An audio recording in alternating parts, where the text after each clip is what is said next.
ഗംഗാതരംഗരമണീയ ജടാകലാപം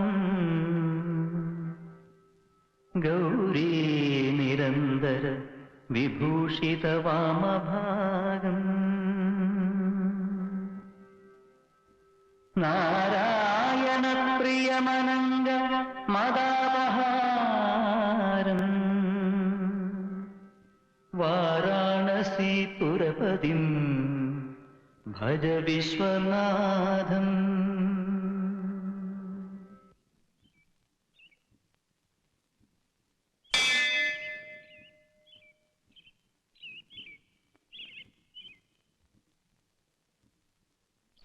ഞാൻ പറയായിരുന്നു, ആ ശബ്ദം അച്ഛന്റെ തന്നെ.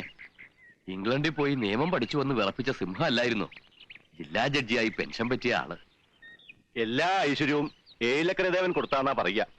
ഈ ഭൂമി മലയാളത്തിൽ എവിടെ ചെന്നാലും ഏലക്കരക്കാർക്ക് നെഞ്ചുയർത്തി പറയാറുന്നു ഞാൻ മാധവന്റെ നാട്ടുകാരനാണെന്ന്. ഇന്ന് നീലകണ്ഠന്റെ നാട്ടുകാരനാന്ന് പറഞ്ഞ ആട്ടും ചിലപ്പോ നല്ല തല്ലും കിട്ടിയെന്ന് വരും അല്ലേ?